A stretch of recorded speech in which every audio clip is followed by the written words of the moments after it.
Hi friends, welcome to my channel. இந்த வீடியோவில் நான் நம்மளுடைய வாழைகளை பற்றி தான் நம்ம சொல்கிறது. ஏன்னா நம்ம ஒரு 5 மந்த்ஸுக்கு முன்னாடி நம்ம இந்த இடம் ரொம்பவுமே எம்டியாக இருந்துச்சு. அது உங்களுக்கே தெரியும். ஏன்னா நம்ம ஃபார்ம் பண்ணியிருக்கோம். அந்த ஃபார்ம் 2 ஷெட்டு நம்ம போட்ட அப்புறம் மற்ற இடங்கள் எல்லாம் ஃப்ரீயாக தான் இருந்துச்சு. எம்டியாக இருந்ததுனால நம்ம ஒரு கிருஷி பண்ணலான்னு நான் அந்த வீடியோலலாம் நான் சொல்லியிருப்பேன், பழைய வீடியோக்கள் எல்லாம். ஸோ நம்ம டிசம்பர் மந்தில் தான் நம்ம இந்த வாழைக்கன்றுகள் நட ஆரம்பித்தோம்.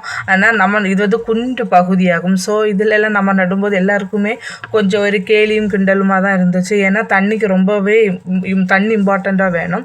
ஸோ நம்ம இருந்திருந்தாலும் டேங்க் எல்லாம் வச்சு நம்ம முயற்சி பண்ணி பார்ப்போம். எந்த ஒரு தொழில் செய்தாலும் நம்ம அதில் ஒரு முழு ஈடுபாடோடையும் நம்ம முழு முயற்சியோடு செய்யும்போது கண்டிப்பாக அதுக்கான ஒரு பலன் கண்டிப்பாக கிடைக்கும். ஸோ அந்த இதில் தான் நாங்கள் இந்த வாழைகள் எல்லாம் நட்டிருந்தோம். பட் இப்போ 5 மந்த்துக்கு அப்புறம் இந்த அளவுக்கு வளர்ந்துடுச்சு. ஸோ அது ஹாப்பி தான்.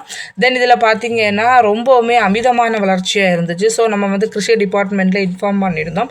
அவங்க அதெல்லாம் பார்த்துட்டு அதுக்கான சொல்யூஷன் எல்லாம் சொன்னாங்க. அவங்க சொன்னபடியே நம்ம அதுக்கெல்லாம் மெக்னீஷியம் எல்லாம் போட்டிருந்தோம். ஸோ இப்போ பரவாயில்ல. தென் நம்ம அந்த வாழைக்கன்றுகள் அந்த டைம் தான் நம்ம மரிச்சினிகளும் நம்ம நட்டிருந்தோம். அதுவும் உங்களுக்கு தெரியுது, அதுவும் நல்லாமே வளர்ந்துடுச்சு. இனி ஒரு 2 or 3 மந்த்ஸுக்குள்ளால் இதுக்கான விளைச்சல்கள் எல்லாம் நடக்கும். ஸோ பார்க்கலாம் எந்த மாதிரி நமக்கு கிடைக்குதுன்னு. தென் அப்படியே பார்த்தீங்கன்னா நம்மளுடைய ஷெட்டு, இந்த ஃபார்மில் 2 ஃபார்ம் நம்ம 2 ஷெட்டு போட்டிருக்கோம். அதில் ஒரு ஷெட்டில் உள்ள கோழிகள் எல்லாம் கொண்டு போயிட்டாங்க. இந்த ஷெட்டில் இப்போ கிடக்குது. அது ஒரு 10 டேஸுக்கு அப்புறம் இந்த ஷெட்லேயும் கொண்டு போயிடுவாங்க. ஓகே, நம்மளுடைய பிஸ்னஸ் படிப்படியாக போயிட்டு இருக்குது. பார்க்கலாம். நம்ம எந்த ஒரு தொழில் செய்திருந்தாலும் நம்மளுடைய இன்வால்மெண்ட்டு கூடுதலாகவே இருக்கணும். தென் அந்த மாதிரி நம்ம கஷ்டப்பட்டு பண்ணும்போது அதுக்கான பலன் கண்டிப்பாக ஒரு நாள் கிடைக்கும். அந்த நம்பிக்கையில் போயிட்டே இருக்கும்.